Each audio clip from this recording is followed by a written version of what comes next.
All right, it's time for the Skyrim skills tier list. I'm going to rank all 18 skills in Skyrim based on the value of putting perks into that skill. So not necessarily using the skill or gaining levels in it, but putting perks into the tree specifically. I'm not going to go alphabetically because I don't want to. I want to start with lockpicking because that's F tier. Very easy. You should never, under any circumstances, put perks into lockpicking. The problem with the lockpicking perks is that the main stream of perks, going from novice to apprentice to adept, none of these perks help any difficulty of lock except that specific perk. Let's compare this to something like Sneak. The first perk in Sneak is the Stealth perk. 0 out of 5. Every single one makes you 20% harder to detect when sneaking. So every single perk point you put into there improves your ability to sneak in all situations at all stages of the game. Back to lockpicking. Well, Novice Locks, this first perk, is worthless except with Novice Locks. And Novice Locks at all stages of the game are so easy to pick that this perk is functionally worthless throughout the entire game. Even Apprentice Locks, the second perk, is still mostly worthless because they're very easy to open even at the beginning of the game. It's a little bit easier to see everything at once on the UESP, so I'm going to use this instead of the in-game perk tree from now on. Even outside of the 5 mainline perks, which are very weak, the extra perks are almost all worthless as well. Quick Hands can have a purpose. You can pick locks without being noticed, but it's very niche and incredibly rare that you ever care. Wax Key gives you a key after you've already picked a lock. What purpose is that? Now, there is some truth. You do not gain experience picking a lock a second time, but how often do you return and need to pick the same lock? It's almost worthless. Golden Touch is like the Imperial Racial where you get 2 to 10 extra gold. It's very minimal, and you can see here that's 1, 2, 3, 4 perks to get Golden Touch, which is a tiny bit of extra gold. And Treasure Hunter, 50% greater chance of finding special treasure. That requires 5 perks and 70 lockpicking. And you might be thinking 50% greater chance, that's huge. That's a lot more special treasure, right? Problem is, let's look at what exactly that means. Treasure Hunter increases the chance of finding one extra item, possibly enchanted, from 10% to 15%. I'm the spreadsheet guy, so let's do a little spreadsheet really quick. If I don't have the perk, I do 10 dungeons. On average, I'll get 1 extra piece of loot. That's special loot, 10% chance. With the perk, we'll have a 15% chance. On average, I'll get 1, but maybe 2 pieces of loot. After I've done 60 dungeons after having 70 lockpick. If you've ever played this game, you know that takes a while to get to 70 unless you're spamming trainers. This is late game. If after late game you grind out 60 more dungeons, you will have 3, an average of 3 extra pieces of loot. Completely worthless. This should be an F- tier for lockpicking. Normally, I see a table like this on the UESP and I want to break it down, understand everything about it, but lockpicking is so basic, so easy, and such a simple problem to solve in Skyrim. You just buy a bunch of lockpicks and they don't weigh anything. I don't even want to figure this out. I don't care. Since we have an F tier skill, let's get an S tier one. We have Alchemy. Easy S tier. And we're going to look exactly why Alchemy is S tier. So first, there's a lot of variables, and what I set up here in the spreadsheet is only true if I'm talking about a potion with a varied magnitude and a set duration. So the example I'm using is Fortify Two-Handed. Let's say I'm making a Fortify Two-Handed potion. That magnitude just takes all of these numbers and multiplies them together. Pretty straightforward. These multipliers are changed by your skill level. So for example, at 15 skill level, it's 1.05, and at 100, it's 1.5. So not a very big boost. In fact, you noticed it didn't change that much going all the way from 15 to 100. However, perks, well, every single perk point you put into the bottom of the tree is a 20% increase to the magnitude of this potion. So at 5 perk points, it doubles. It went from 24 to 48. The Benefactor perk is a separate 25% increase. So this perk, when I gain the perk, my multiplier goes from 1 to 1.25. Obviously for Physician or Poisoner, those are just for different types of potions. Enchants are then a separate multiplier. So if I enchant 4 pieces of my gear with a 25% increase to Alchemy, well, this would be 100% increase, effectively doubling it. At this state, I would have 120% increase to my two-handed damage if I made a potion with this going on here, fully perked out, and 100% increased magnitude to my potions from enchants. If I swap out these numbers for regenerate stamina, base cost, base magnitude, and base duration will all change, you see the value is over 1,000 gold for a single potion. Now, this isn't just amazing because you get a bunch of septums. It's not about the gold. I mean, that's part of it, but it also gives you very powerful potions that completely change the way you play. And let's change this 100 to 80. Let's pretend I'm only at 80 skill and I want to get my alchemy up to 100 skill. Well, this potion would still give me 967 gold, and therefore it would give me a boatload more experience. If I had no perks and enchants, this same potion, I only changed these three right here, now is 164. Just the perks brought that up to 451, almost tripling. And by power, I mean the value, the amount of experience. And let's actually talk about the experience gained.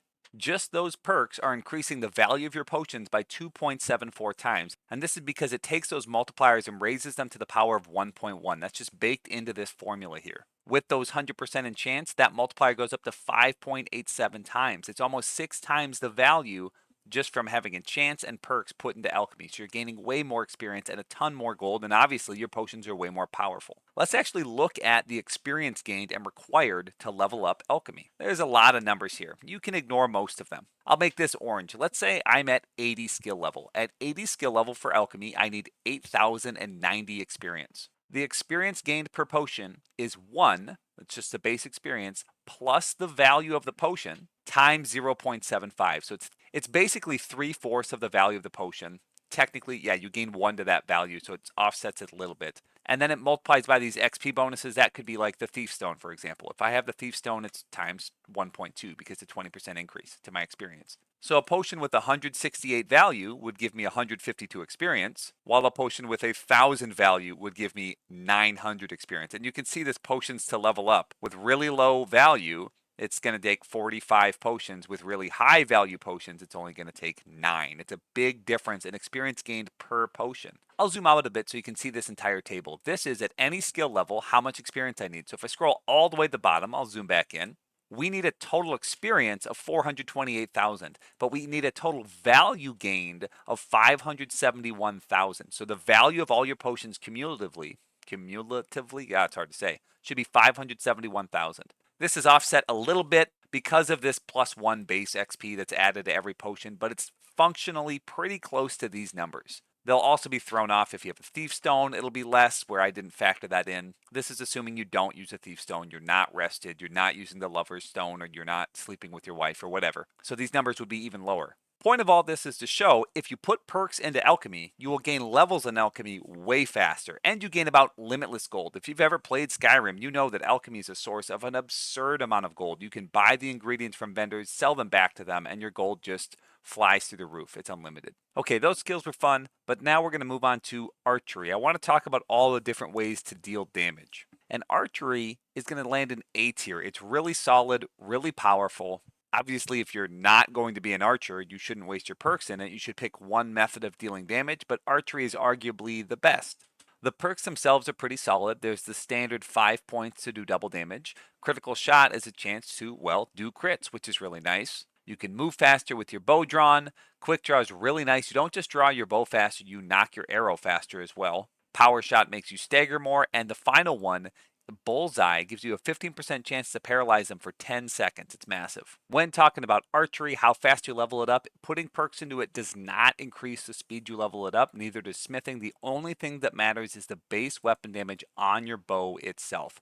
At early games, I'll start at something like 9, and I think the highest one is 24, and that's it. You're not going to gain more XP per shot than that. I mean, obviously you can get like the Thief Stone or the Sleep with your wife, and that can get you, I think it's multiplicative, so it'd be 1.2 times 1.15, I think, something like that. The UESP has a great list of all the bows. Their base damage here we can sort by. They start very low, and if we look at the highest ones, you can't get Carlia's bow. I had to check that. But Bound Bow with the Conjuration perk actually has really high base damage and a very good speed. It only takes 2.42 seconds to cast, so it's got great experience gain if you're interested in something like that. A Daedric bow only has 19 base damage and a very slow speed. It takes a long time to shoot it.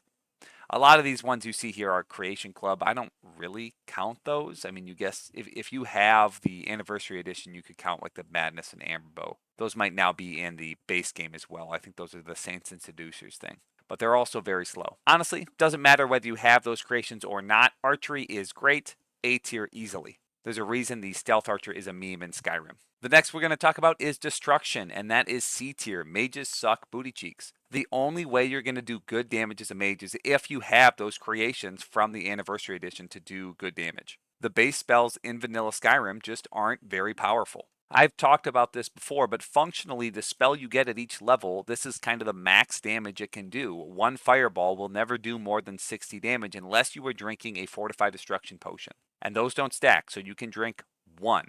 And if you're going to drink one of those, I mean, if we're comparing that, the other skills, one-handed, two-handed, and archery, can easily get into the 3,000, 4,000, 5,000 range, where this wouldn't even be close. Even if I'm dual casting Incinerate, that would take this number and multiply it by 2.2. That's 198. That's not a lot of damage for how much magicka that's going to cost. Frankly, if you're not using the spells that come from creations, destruction is just not valid. With those creations, it could be B tier. I still wouldn't put it in A tier because of how slowly it levels, and we'll look at that right here. All right, again, there's a lot on the screen, but there's only a few things we need to focus on. The higher the skill use multiplier, the better. To determine how much experience you're getting per cast, there's a base experience per spell. Multiply that by your skill use multiplier. Then if you have, a standing stone, that could make this a 20% bonus, so we'd change it to 1.2. I'm told that on higher difficulties, you get less experience. I've never actually tested this out. This is just something I read on Reddit. No promises that it's true or not. So this information right here is a little bit more informative. So if I pick any level, let's say I'm at skill level 25, I'd need 982 experience to gain a destruction level. Early game, Flames and Firebolt, or the equivalent level spells of Frost or Shock, give decent experience per magicka cost. You can spam a lot of different Firebolts, and each one giving you 66 experience is not very bad. The problem actually comes with Fireball. For most spells, these two numbers right here are the same, base magicka cost and skill experience. But the adept level spells, this is the level 50 spells such as Fireball, well, the base magicka cost is twice as high as the base experience gained for casting the spell. And this is because they do AoE. What this means is if you're only fighting one opponent, you can spam Fireballs for 100 experience apiece, but they're taking a ton of your magicka. You can't really spam them. We'll look at one-handed and two-handed later, but you saw from Archery that a single shot could give 200 experience, which is twice as much as a Fireball. If we're looking at level 60, we need 5,600 experience. That means 56 fireballs that landed and hit to gain a single level of experience. It gets a little bit better when you get to Incinerate, but Incinerate's really expensive. You can't really use Incinerate before you get 75 destruction skill because you need that perk to make it cost half magicka. Otherwise, it's really expensive. Right here, I say, without the perk, it costs about 200 magicka. It's not really feasible. You're just not going to get enough experience. The Anniversary Edition does fix that problem. If you do count Creation Club spells, it's low A, high B tier. I don't really count them though, so we're keeping it in C tier. Impact is great, but I don't even want to talk about it because destruction itself just sucks. One perk is not enough. Next, we have one-handed and two-handed, the other ways to deal damage, and I'm going to put both of them in A tier, I think just below Archery. They're both great. All of them are very viable ways of dealing damage. My only reasoning for saying that Archery just ekes out the other two is because dragons can be really annoying when they just won't land. Being ranged is not that valuable in Skyrim except against dragons, and they are common enough that it's really nice to have a way to deal with them other than destruction, which just isn't strong enough. First, we'll talk about the damage formula. So there's base damage right here that is just a flat number, and smithing boost just adds to that number. If you have 100 smithing skill and you put the perk into the smithing skill, this boost is 10 flat damage, so my base damage would be treated as 17 for my damage formula.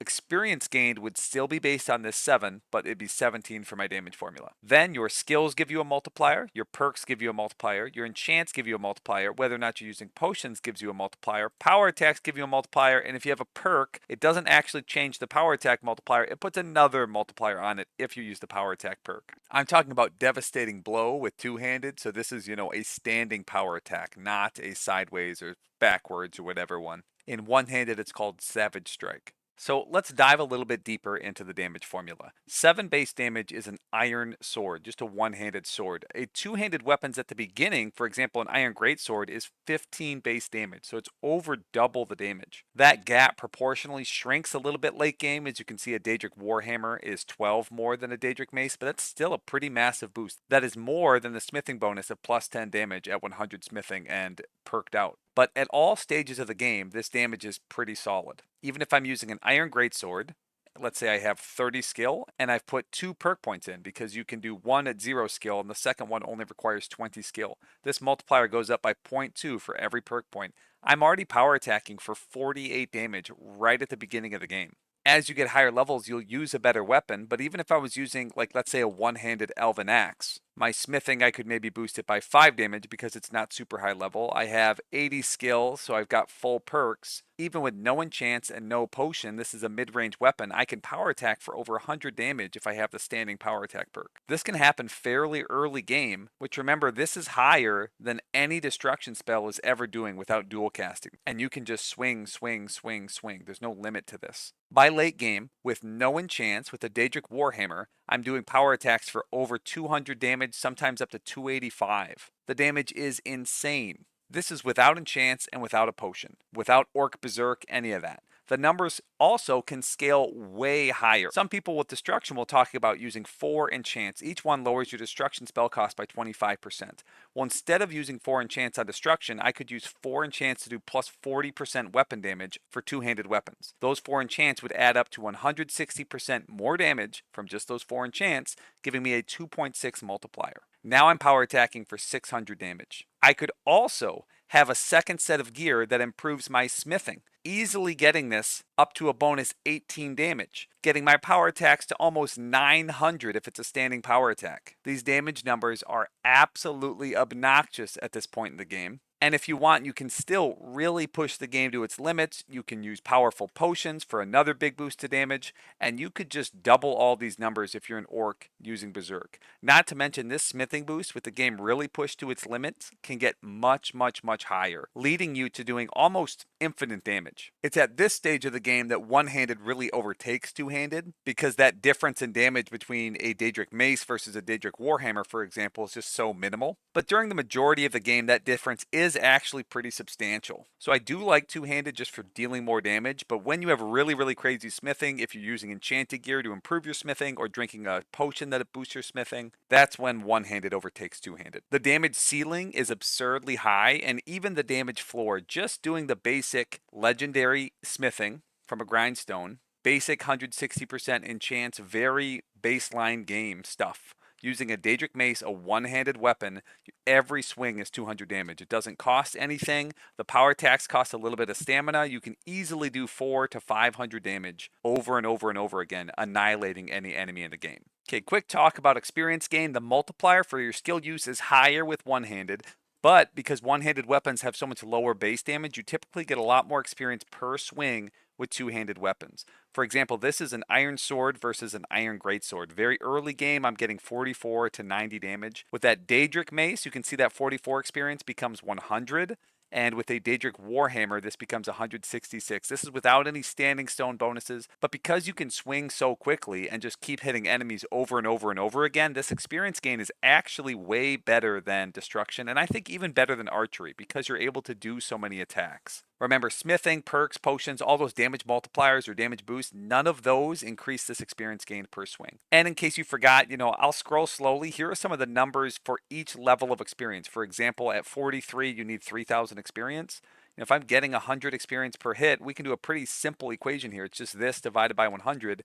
That would mean this would take 4 hits to gain a level. As we zoom in at the very bottom, this is the sum of the total number of hits I would need. This is if I'm gaining an average of 100 experience. Very easy to reach with the two-handed weapon. You would get from level 15 to 100 in 5,288 swings, which might seem kind of high, but over the course of the entire game, is really not that dramatic. And if you use standing stones, or you rest, or use a Daedric weapon, for example, this number will be much lower, and so it'll happen even faster. All right, next we'll look at stopping damage. I'm going to talk about block. I think block goes in B tier. You could argue it's C tier. The only time this is viable is if you plan on using a build that has a one-handed weapon and a shield. So you're not being a Spellblade who uses a one-handed weapon and spells. You're not dual-wielding 2 one-handed weapons. You're not using a two-hander. It's one-handed weapon and a shield. You'll spend your stamina on power bashes instead of power attacks because they stagger all the time. You can do some cool things like sprinting with your shield raised up to knock down other targets, blocking to reduce elemental damage,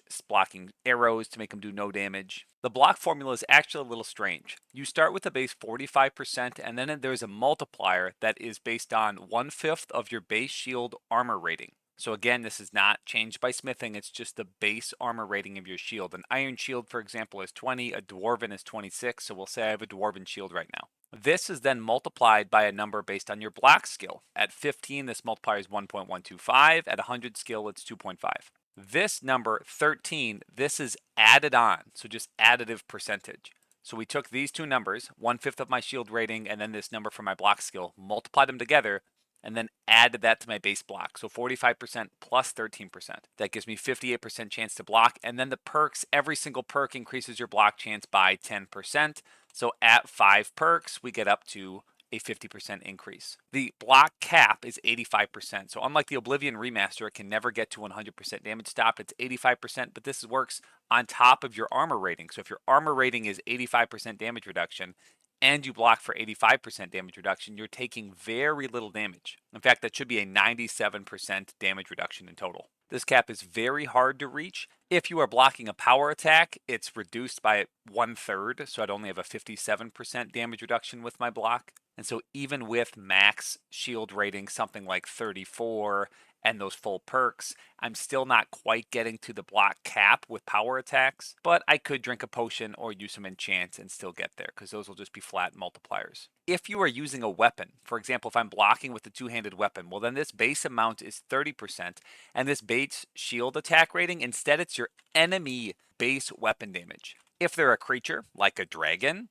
that would be 0. So them doing more damage increases your block chance. So if they're using a really nice weapon like a Daedric Warhammer, well then this multiplier is 5.6. But if they're using something like an iron sword, a one-handed iron sword, then that multiplier is 1.4. So kind of weird. And again, obviously, if you're blocking with the two-hander and you only have 50 block skill and you haven't put in the perks, well, it's going to be about 30% damage stopped with your two-handed weapon until you start to put perks into it. And your block skill getting higher isn't really going to make a difference for most enemies, because this enemy base will be 0 for the most part. So it's just going to add 2.5% more block chance, which is not that high. Really, even getting the perks, it'll get you up to 45%, which is fine, I guess. But remember, this 2.5 multiplier, if it's multiplied by 0, it'll still just be 0. So if you're fighting a dragon with no weapon rating, it's 0. Kind of silly, kind of backwards, but that's why blocking with the two-hander is not very good, even if you put perks into it. With all that said, it's got a lot of potential, a lot of power. If you want to be that tanky build, might as well try it out. All right, since we're still talking about staying alive, we'll talk about heavy armor next. I think both the armors also go into B tier here with block. There is a strong argument to be made that they belong in A tier because your build should have one of them. The upsides of not wearing armor are very minimal. We'll talk about that when we get to Alteration, but you can just enchant armor with whatever enchants you want. The most powerful items in the game are ones that you create when you get 100 enchanting. So you might as well either use heavy armor or light armor. Some differences come late game. Light armor people have stamina regenerates 50% faster, and they have this 10% chance of avoiding attacks from those perks. People in heavy armor have a choice to get more unarmed damage, half damage from falling, and 10% chance to reflect melee damage back while wearing all heavy armor. This reflect blows sounds good, but it's really not, because it only reflects the damage you take after your armor reduction. So if you have an 80% damage reduction from your heavy armor, which you probably do at this point, this is the 100-point perk, you're only reflecting 10% of the time that damage, and it doesn't stop the damage from hurting you, so you just deal more damage. Honestly, the differences between the two, I think if you want to play a warrior character, I would pick heavy armor, and if you want to play an archer character, I'd pick light armor. It's not really a big difference either way. If you want to play a mage, you'd pick one or the other, or just not put perks into it, or you could wear clothes, but the alteration perks for armor are pretty weak. Because we've been talking about it, let's go to alteration next. I'm going to put it in C, just below destruction, even though it does have some strong perks. The problem is you have to put a lot of perks in to get a little bit of value. Let's take a look. So people see this Atronach perk, absorb 30% of magicka. That's a plus 30% spell absorb, meaning you have a 30% chance to absorb spells. With the Atronach stone, that's 80% chance to take no magic damage. But if you look, you need 1, 2, 3, 4, 5 perks to get that, and 100 alteration. This isn't bad late game, but early game, you should be spending your perks on something else. It's certainly not as valuable as 5 perks into heavy armor, just doubling your armor rating. Mage armor, which increases your armor rating from your armor spells if you're not wearing armor, is one of the worst in the game. And this is because the master spell, not talking about mass paralysis, but one of the master spells for alteration is Dragonhide, which says caster ignores 80% of all physical damage for 30 seconds. This isn't even boosted by that perk. Ebony Flesh is, but Ebony Flesh is only giving you 100 points of armor for 60 seconds. You can dual cast it to make it last longer, but even at max perk, it's 300 points of armor. That is not a lot of armor. Damage reduction is pretty straightforward. You take your armor rating, you take 12% of that, That's how your percent damage reduction. So if you've put all 3 perks into improving your armor, and you're casting the expert level spell that only lasts for 60 seconds, you get 300 armor. It's just not very good. 36%. Or, you could wear light or heavy armor and have 80% armor without having to cast a spell. If you're very late game and you already have a really powerful character, the perks become really useful because they can boost you even further. In fact, this Dragon Hide stacks with armor, meaning if I'm at the 80% armor cap and I cast Dragon Hide, well, that reduces my damage taken another 80%. This means you're only taking 4% damage from physical attacks, even without blocking. You can add in blocking and you're basically taking nothing. On top of that, you could have Atronach for 30% spell absorb and this magic resistance perk for 30% magic resist. When you have a very powerful character and you get to late game, that's when alteration perks come into their own and become really useful. Before that, it's not really worth it. In fact, Transmute, which is an adept spell, only costs 100 base magicka, meaning even if you haven't put any perks into alteration, you will still be able to cast this spell. And this is where, you turn your ore from iron to silver to gold, which really you only ever use to turn iron ore into jewelry to level your smithing. But you don't need to put perks into alteration to get this. Paralyze, arguably a really good alteration spell, isn't that great because a lot of enemies are immune to paralyze, especially difficult enemies in Skyrim. And it costs a ton of magicka. A base cost of 450 for a spell that does no damage isn't really worth it. Without spell making, you can't make a paralyze for 1 second spell. This is a 10-second paralyze spell, so it has to be really expensive because it is very powerful. With all these problems combined, I just don't think alteration's really worth your time. It can be fun to try it out, but it's a very weak school of magic overall. Until you've gotten to that very late game, you have other ways to kill people, and it's just a big cherry on top of your already powerful character becoming even more powerful. That's the purpose of alteration. And because of that, it's not an F tier like lockpicking, but it's solidly in C tier. Moving on, I'm going to talk about the strongest skill in the game, that is Enchanting. It is S tier by far. It's completely game changing and game breaking. Before we get into how game breaking it is, I want to take a moment to complain about it. It is the least fun skill to level. When I look at the skills here in Skyrim, most of these you level by playing the game. You either cast a spell, you swing a weapon, you shoot an arrow, you sneak around, you block attacks, you make potions. Playing the game increases your skill. Enchanting, when it's a low level skill, it's totally worthless. There's no reason to ever enchant any of your gear. It will always be really, really, really bad.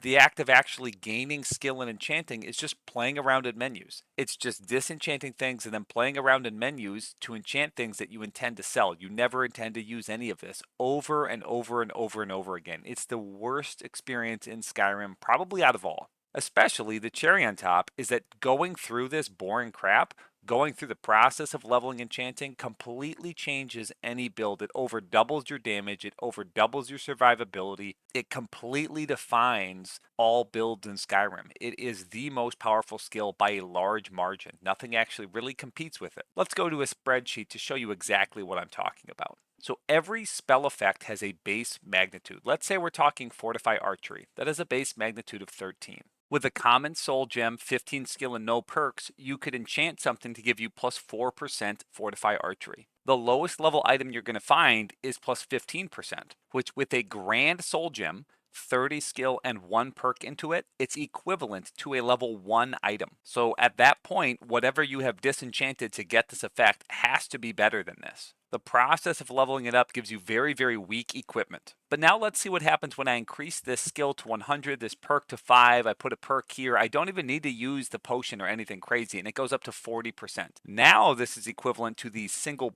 best piece of equipment that I can find. And you won't find this equipment until level 50. It is level 50 when you start to see peerless Fortify Archery equipment randomly throughout the world. Where if you just grinded up your enchant skill, this could happen at level 10, 15 very easily to get this 40% bonus. On top of that, one of the perks is called Extra Effect, can put 2 enchantments on the same item, which is absurdly powerful. So with 100 enchanting, I'll give you a quick summary of what a common build might look like. If I'm using a one-handed and a shield, and I'm not really worried about maximizing my damage, this is without using Fortify Enchant potions, no black books, nothing special, no exploit, no Fortify Restoration. I want to get the 160% Fortify damage I've been talking about. I want to get a bunch of extra carry weight, so I can get 92 carry weight. I want to make sure I have magic resist, a little bit of bonus health. With this sample here, My totals are 124 bonus health, 62 magicka and stamina, 160% one-handed damage, better potions all the time, 92 more carry weight, and 75% magicka resist, putting me at the cap with either a single alteration point or having that Mars quest done, that lever quest. I could easily have some backup items. Just a chest. There's some very light leather chests. I only would ever equip it when I want to do my smithing. A ring and a neck weigh less than a single pound, and some really light armor gloves that don't weigh anything. I could put these on when I really want to make powerful potions or when I'm rarely upgrading my gear. That's 100 bonus smithing. This will get you to the armor cap very, very quickly and easily, no matter what armor you are wearing. And on top of that, you get, instead of plus 10 damage, it'll be plus 19 to your base damage. And yes, I checked really quick. That actual increase would be 19 with a 100% increase from your enchants. This is without drinking that potion that will fortify your smithing as well. So that number could get higher. You know, if I drink a potion as well, that could be 29 bonus damage to my weapon. And if you forgot how powerful that is, with a Daedric Mace, a one-handed weapon, and those enchants and that level of smithing boost, my single swing without a power attack is 351. This is game-breaking levels of damage without doing anything. Just leveling up my enchanting and putting basic enchants on my gear. The magic resist makes you functionally immune to all dangerous damage in the game, and I have a huge health, magicka, and stamina pool. It's just totally game breaking, and this is without taking a ton of time looking through the enchanting effects. So enchanting is S tier, not just S tier, I will say it's above alchemy S tier. It is the single strongest skill tree in the game. It's completely game altering. No matter what your build is, everyone who wants to be powerful should use enchanting. If you're playing on master or legendary, it would be a challenge run that's actually difficult without using enchanting. All right, next I'm just going to pick whatever pops into my head. Pickpocket, personally, I don't like Pickpocket, so I'm going to put it in high C, but you could reasonably put it in B tier. But the reason I don't like Pickpocket is that it encourages save scumming. You can never have more than a 90% success rate. This means even if I'm only trying to get 1 gold or an item that weighs 1 and I have everything maxed out, it's still just a 90% chance to succeed. Also, nothing is a multiplier here. Let's walk through the formula. Its base chance is 15 plus your skill. So if it's 15 plus 15, then it takes 1/4 of the victim's skill, subtracts that. If you're undetected, you get a 25 bonus. So if they know you're there, that bonus just goes away. You lose that 25. Every perk you put into light fingers, which is the plus 20%, that just adds a 20% success rate. So if right now I have a 26% chance to pick this 1 gold, I put a perk in, it goes up to 46%. Night Thief adds 25. It's a perk if they are sleeping. Cut Purse just gives you a plus 50 bonus if it's gold that you're trying to get. It doesn't affect items. So let's say you're sneaking around, you put 5 perks into it, you have Cut Purse, they're awake, but they don't detect you, you have 100 skill, and you want to pick 1,500 gold. Well, you should have more than 100% success rate, but it'll always be 90%. And it's just really tedious and annoying that no matter how much power you put into this, it's still a 90% success rate. Every 10 gold reduces your chance by 1%, and every 1 pound of item weight reduces your chance by 4%. Something I want to talk about quickly is the enchant effect says plus percent to a multiplier, so it would be plus 40% as a multiplier. However, if you have the official Skyrim patch, so pretty much if you're connected to the internet, this is still just an additive plus 40% bonus. Pretty much all the perks are based around pickpocketing. They're not that great. I don't think any of them are cool except extra pockets. Carrying capacity is increased by 100. That almost makes it worth it just for that. It's only 3 perks, 1 in Light Fingers, 1 in Night Thief, 1 in Extra Pockets. That could be worth it to you. Some people like to do things where they go to a trainer, they spend a bunch of gold at the trainer, and they pickpocket their gold back. I think just because you can get caught, it'd be so tedious going to jail and having to deal with that it's not really worth it in my opinion, unless you're save scumming. And I don't like save scumming. And so because of that, I just really dislike pickpocketing as a skill. It could be fun to RP with or to like be goofy and put poisons in people's pockets to kill them. Like this last perk is silly and it is fun, but I wouldn't ever call it good. It's definitely not an F tier with lockpicking, so it's going to go in C tier. Next, we have smithing. I've talked about this enough with other skills around one-handed, two-handed, and archery. The only thing I want to add is whatever that bonus is to your weapon damage, it is double that bonus to your armor. So if I had plus 10 weapon damage, that means it's plus 20 to each armor slot. I have 4 armor slots. That's plus 80 base armor. If you put the 5 perks into either heavy or light armor, that will double it. That's 160. The 80% armor cap is 542 if you're using a shield, 567 without a shield, or 667 if you're not wearing any armor. Because just wearing armor gives you a little boost. It's kind of weird. Getting good smithing is pretty much required to get there. I think so is putting perks in heavy and light armor.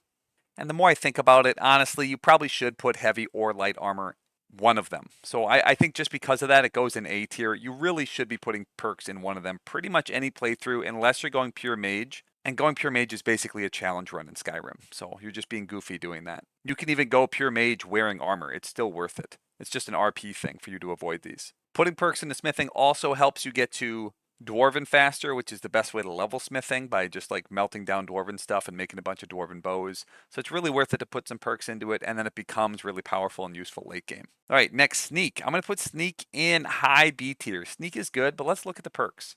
You are harder to detect. You do bonus damage with backstab if you're sneaking with one-handed weapons or bows. Your sneak attacks do bonus damage. The level 100 perk is silly and game breaking, and so that could be worth it. If you're doing a legendary playthrough and you just want people to never see you, you can get Shadow Warrior and it's just totally game breaking.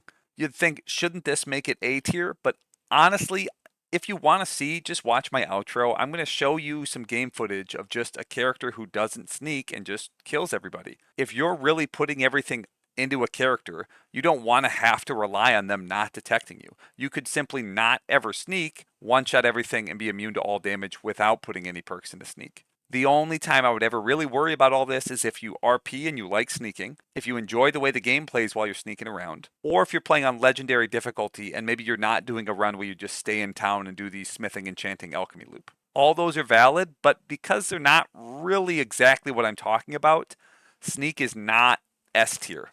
There's just too many what ifs there. But doing 6 times damage is pretty crazy. Doing a dagger with 15 times damage, if you smith that dagger up, the damage is absolutely absurd, out of control, obnoxious, but hilarious. Next, we have illusion. This is also between S and A tier, depending on your playstyle. I'm going to put it in A tier. It could very reasonably go into S tier. Again, it has the same problem as sneak. With sneak, you never need to stealth through any quest in the entire game. There's no actual gameplay reason for you to ever do that. You can if you want to. There are some side quests for the Thieves Guild that get you gold, I guess, or something. Sure, you can stealth, but no quest that gives you an actual, tangible reward, or that is part of any story or quest line, none of them require you to stealth. None of them require you to pass a speech check. None of them require you to do anything. As long as you can run in and kill everyone, you can complete all of the content in the game. And because of that, illusion and sneak are just different ways to go about doing it. But if you just do these top 3, you don't have to do those different ways.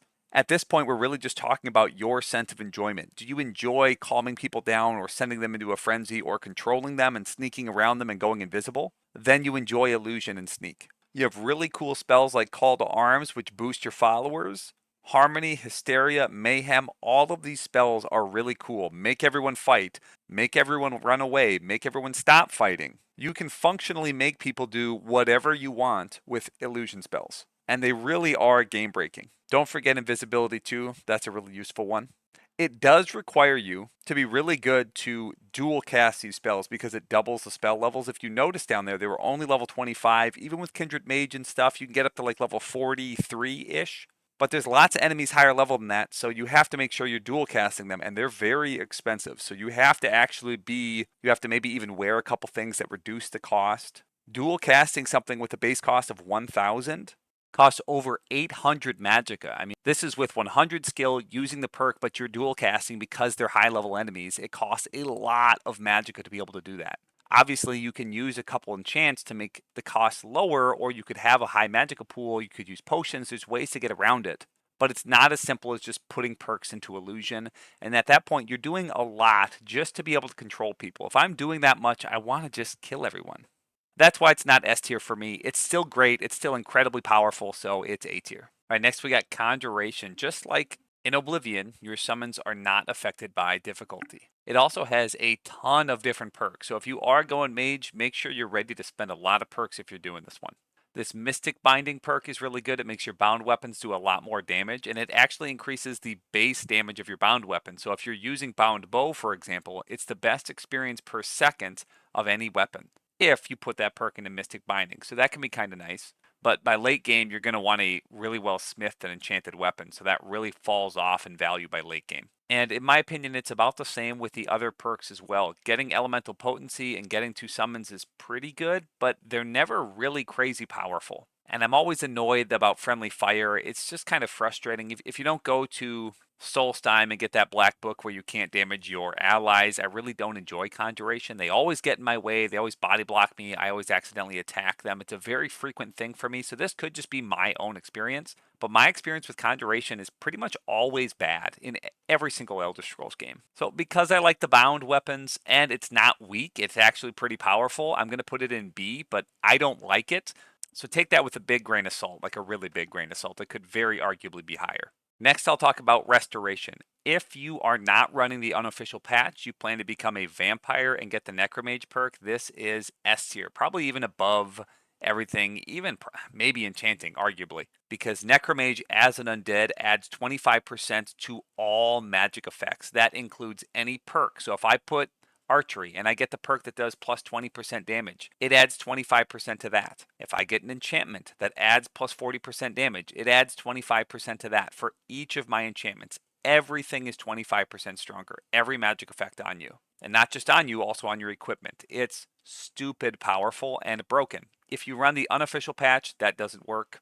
I run the unofficial patch, so with that in mind, I think being able to heal is nice, it's good. And even some of the perks, if we hop over and look at them, healing spells cure 50% more, magicka regenerates faster. I really like Respite. Healing also restores stamina. You have a way to get your stamina back. If you get to avoid death at the end once a day, you just heal 250 instead of dying. No, I shouldn't say that. If you fall below 10% health.